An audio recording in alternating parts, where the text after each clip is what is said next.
pessoal.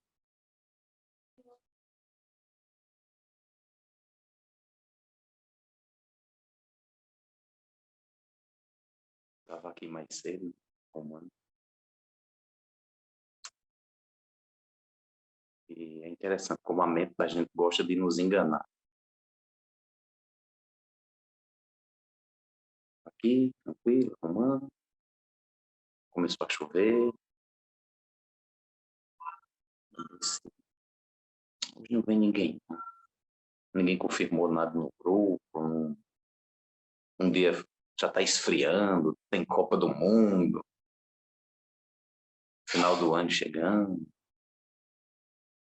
É interessante como a mente da gente às vezes tende a nos enganar. E o problema não é quando ela tenta nos enganar. O problema é quando a gente se deixa levar pelo engano. De maneira que eu até pensei, vamos colocar só online mesmo. A mente ela cria uma narrativa para você acreditar nela. Tá? Me veio assim,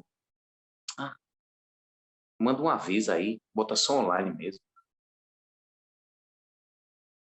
A gente estava ali conversando, deu a hora, a gente foi tocar os sinos, chegou um, chegou outro, chegou. Aí eu disse, rapaz, eu tenho 14 anos de prática que parece que eu ainda não tinha entendido o quanto a mente quer nos enganar, rapaz. Mas é porque existe o correto, né?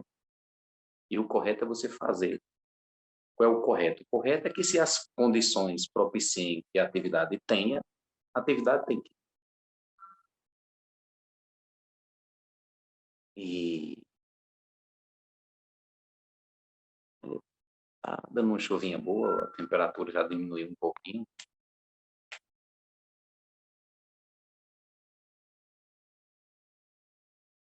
Vocês sentiram alguma coisa além de uma grande confusão? Sentiram um instante de paz sequer? Muito desconforto também. Esses desconfortos, se ele vier com um segundo de paz, é uma coisa maravilhosa, né? É muito difícil para a gente ocidental, ou para o ser humano como um todo, mas eu acredito que para a gente ocidental principalmente, é muito difícil querer praticar e não ter um objetivo, entendeu? Ou seja, sentar numa almofada e só porque se sente mesmo. Isso para a gente não entra, sabe? Engasgar aqui assim, não dá. Porque a recomendação que a gente geralmente tem é essa. Você não se sente, não tem objetivo nenhum. Só que quando a gente se senta, a gente quer alguma coisa. E a prática verdadeira é você tirar esse querer alguma coisa.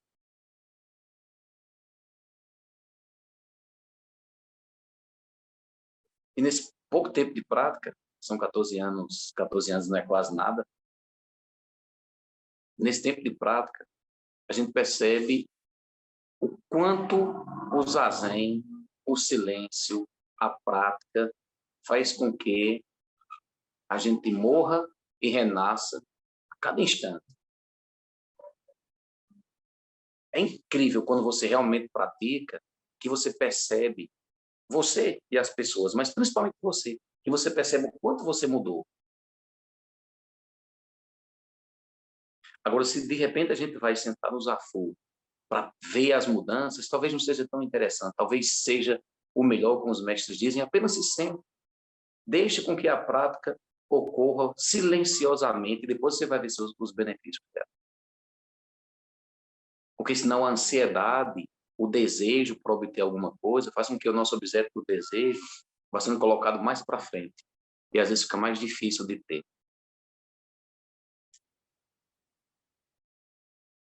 E nesses 14 anos de prática, 7 aqui, ou seja, praticando com um grupo que monta e se desmonta, como é a vida, coisa começa e encerra. Eu tive talvez um objetivo, que era fazer com que as pessoas que passassem por aqui, ou para as pessoas que de repente pudessem frequentar aqui, sentissem o quanto o zazen é uma prática poderosa.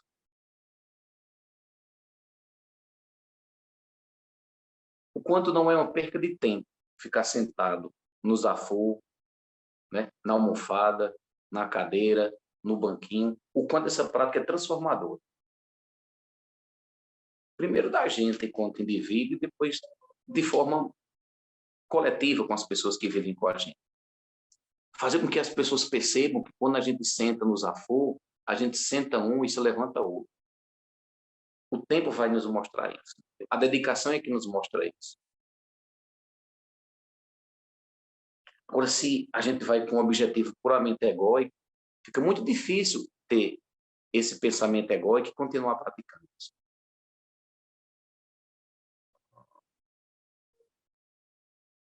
Então, sempre tive isso comigo. Se um dia eu conseguir praticar com as pessoas, que as pessoas pelo menos levem o amor, a paixão pelo zazen.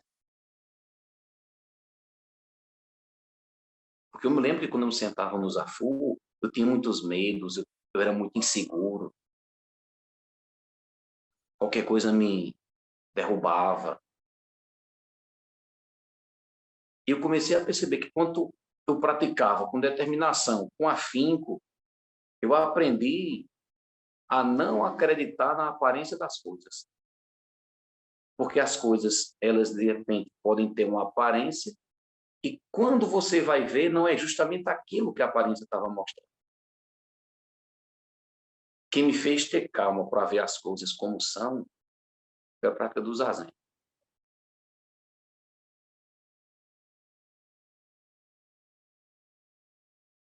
E a gente está aqui faz 7 anos, praticando.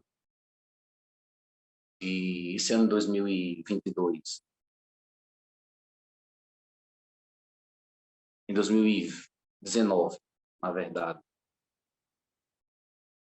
o meu Meira, ele fez uma inscrição para um curso que a gente estava promovendo na época.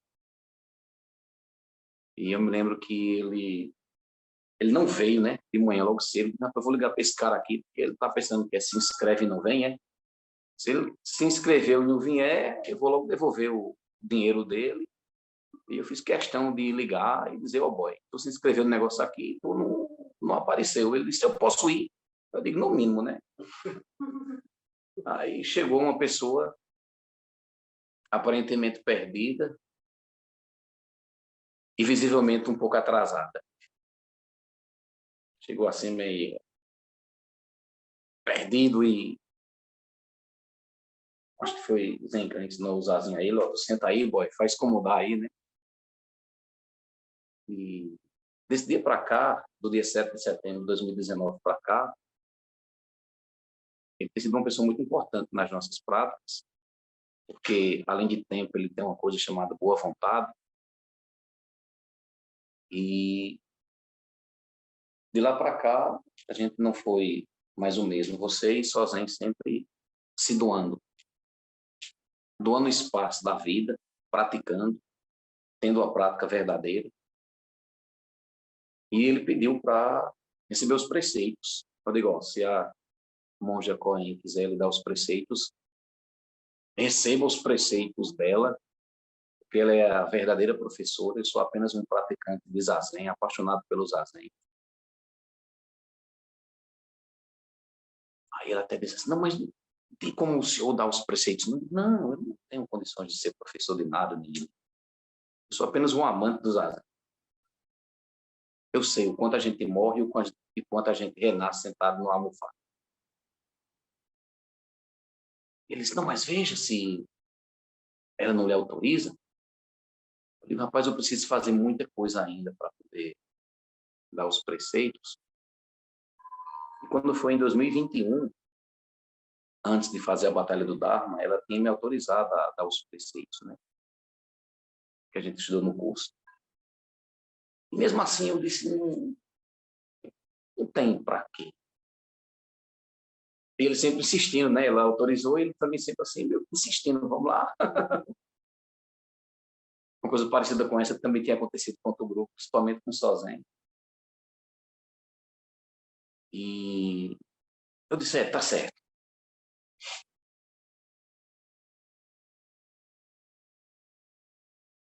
E eu perguntei à monja, olha, tem umas pessoas aqui para receber os preceitos, o que é que eu faço? Ela disse, você mesmo faça.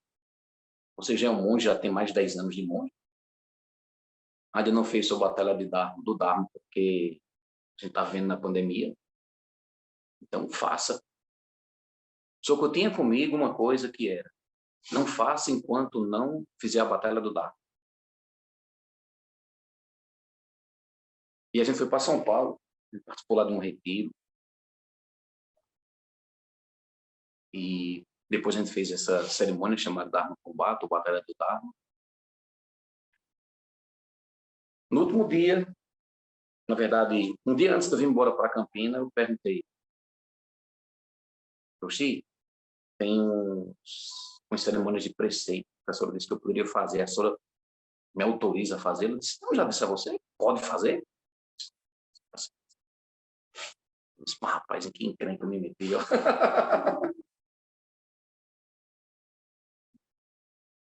E teve a cerimônia aqui no dia 13 de agosto de 2022, né, esse decorrente ano.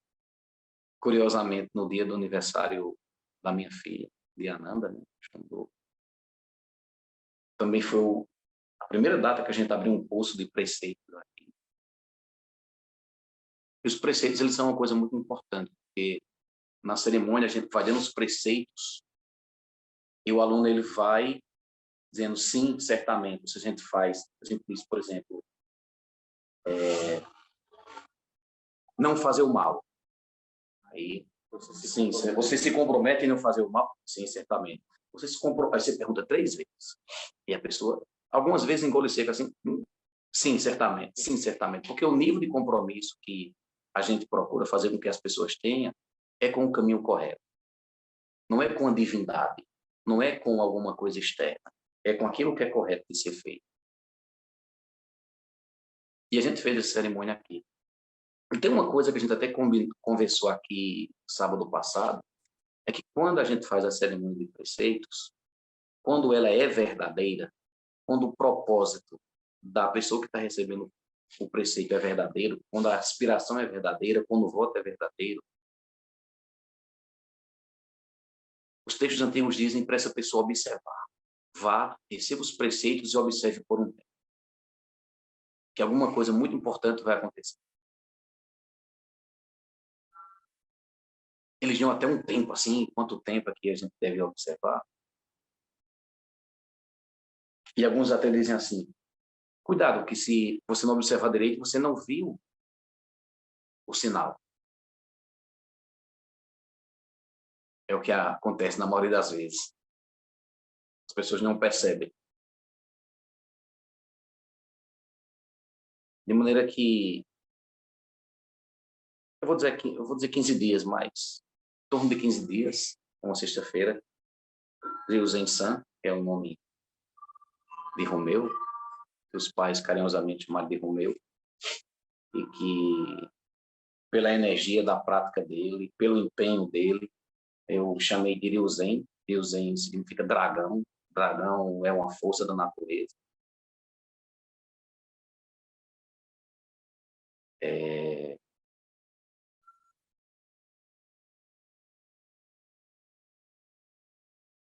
Ele estava aqui em Zazen e teve um estralo, vamos dizer assim, um insight, e não compartilhou nada comigo. E quando foi no outro dia, eu disse, rapaz, eu acho que tu deveria. Ele disse, eu não acredito. Que eu pensei justamente isso, ontem de noite. Eu disse, então pronto, é isso. Porque às vezes a palavra, apesar de ser importante, a palavra pode ser só um engano. Uma das coisas mais importantes do Zen é aquilo que a gente chama de mente a mente, de coração a coração. Isso é muito forte. A gente não precisa da palavra falada necessariamente para se comunicar. Mas o nosso coração, a nossa mente se comunica. E a mesma intuição que ele teve numa sexta-feira de noite foi a mesma que eu tive. Só que ninguém falou nada. Até que no sábado de manhã eu disse, rapaz, eu acho que você deveria ir para o Paraguai, porque lá tem um monge que chegou agora há pouco do Japão, muito bem treinado, chamado Bruno Shoei, e eu acho que você deveria ir lá. E ele vai para lá. De hoje a 8 ele já estará lá para aprender o que precisa aprender. E eu me lembro que quando eu fui falar com esse sensei, ele perguntou, mas monge, você não precisa dele? Eu digo, sim, preciso. Ele ajuda bastante aqui, conduz algumas práticas e tudo, mas será muito egoísmo da minha parte, ele tendo as causas e as condições para ir para o Paraguai e não ir só porque eu preciso. Quem sou eu nessa história toda? E quando for terça-feira que vem, Deus em 100, ele terá um novo professor com todos os certificados, com todos os estágios da prática, né?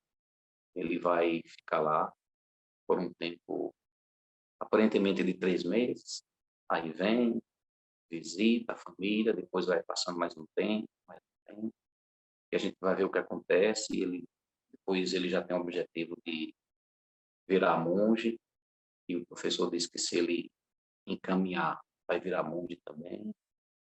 Eu queria só que você levasse só uma coisa. Eu queria que você levasse só o quanto é bom usar. Nada mais do que isso. Tá? As coisas que se aprendem, elas são muito importantes, faz parte da ordem. O jeito que senta, o jeito que fala, tudo é muito importante. A forma é muito importante, mas a essência também é muito importante.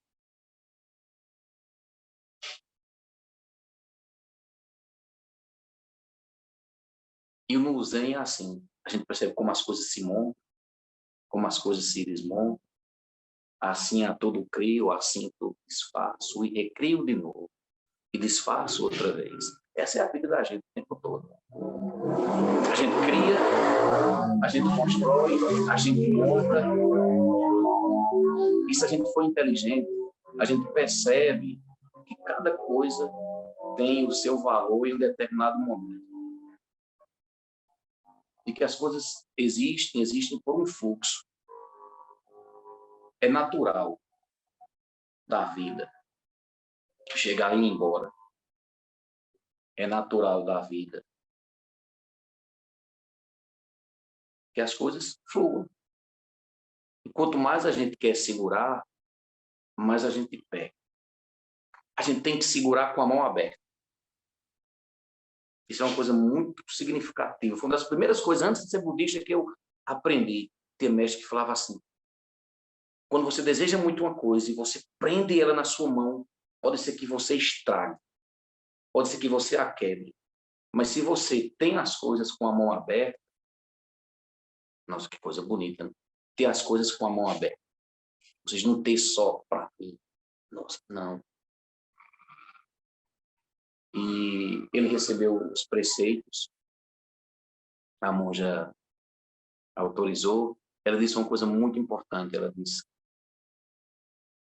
deu os parabéns e disse assim, que ele se torna um grande monge, que ele se torna um grande praticante. É justamente isso que eu desejo agora, e sempre eu desejei, desde a primeira vez que a gente conversou aqui, uma quinta-feira de tarde, que estava uma baguncinha, ele disse, eu vou vir aqui uma quinta-feira de tarde, e pode ir. Sabia que ele não vinha, né? Né? Foi. Tava uma bagunça aqui. Aí eu disse, rapaz, vamos ficar ali. Aí depois a gente veio para cá, que eu fui ensinar o Zazen. Então, assim, as coisas são como são, sabe? É muito difícil. A nossa tendência é sempre querer mexer nesse fluxo, tá entendendo? A nossa tendência é sempre querer interromper esse fluxo para as coisas serem como a gente quer que elas sejam. E nem sempre a gente consegue. Não estou dizendo que a gente tem que ser irresponsável e não ter as coisas, não querer fazer as coisas, não é isso que eu estou dizendo. Mas ser inteligente e perceber que cada coisa em um determinado valor tem, em cada situação tem o seu valor.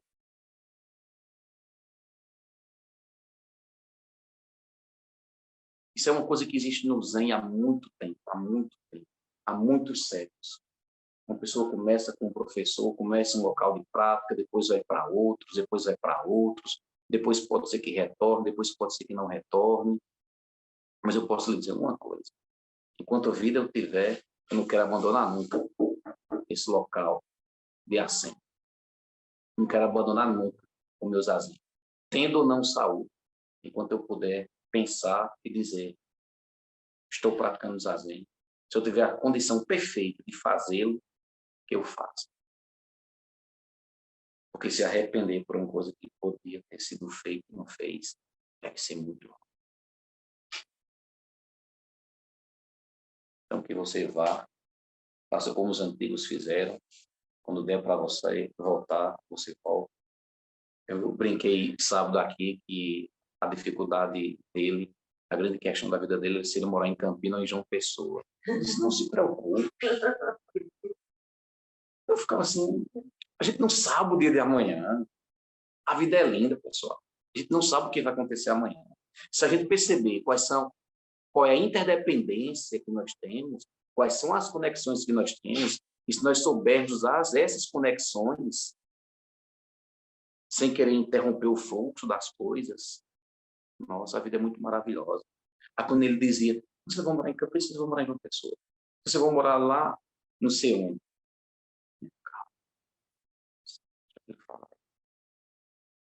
Aí pode ser que vá até para o Japão. Né? A gente não sabe. A gente não sabe o dia da manhã. Uma coisa é certa. Se eu estou vivenciando alguma coisa, é porque as causas e as condições eu criei de forma individual ou de forma coletiva.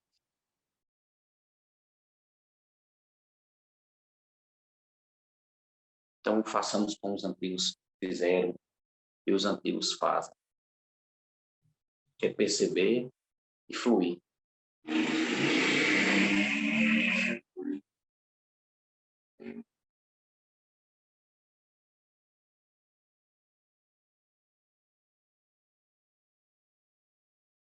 Que a gente possa continuar assim, praticando. E não só se pratica sentado, não. A vida é uma prática. Vamos encerrar. Que os médicos nossa parte, estendam a todos, possamos continuar caminhando